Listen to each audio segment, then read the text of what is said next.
when we actually looked at the evidence of similar projects that had been published, we found that traditional methods of smoking cessation support in this group provided, on average, a difference of 6 quitters per 100 women that engaged, and this simply wasn't good enough to turn around the population statistic that we'd been given. However, the incentive plus social support idea clearly provided a difference of around 30 mothers per 100 engaging, and so provided a much better investment for us in terms of value for money. When we were scoping the project, we brought together a stakeholder group of all the people that we thought might have a role to play in the delivery of the intervention, and it seemed that we were quite successful in imagining who we'd need to successfully bring the idea that we had to fruition. Particular interest, the community pharmacist as a contractor service. We had to negotiate with the contractor committee and agree a price for their involvement, and also because the pharmacy contractors were members of different commercial companies, we had to effectively communicate with all of these commercial companies in order to make sure that the staff were informed and that they understood what they were doing for what cost.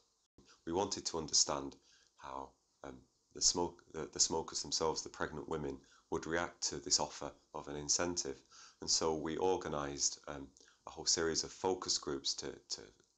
explore the questions through the community development agency, Dundee Healthy Living Initiative. Through talking to women that were in the scheme, we found out that the incentive actually provided a socially reasonable excuse for not smoking. We knew that in some of our poorest communities, over 50% of the population smoked, and we hadn't quite tied up the notion that smoking was a social norm. We'd heard from our colleagues in midwifery that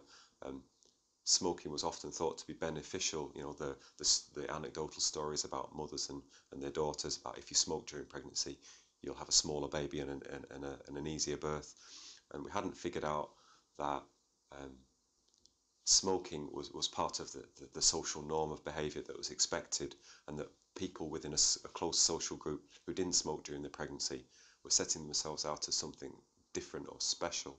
However, the ability to say, oh, I'm getting money for this, for stopping smoking, provided a socially acceptable excuse amongst a poorer community for not smoking.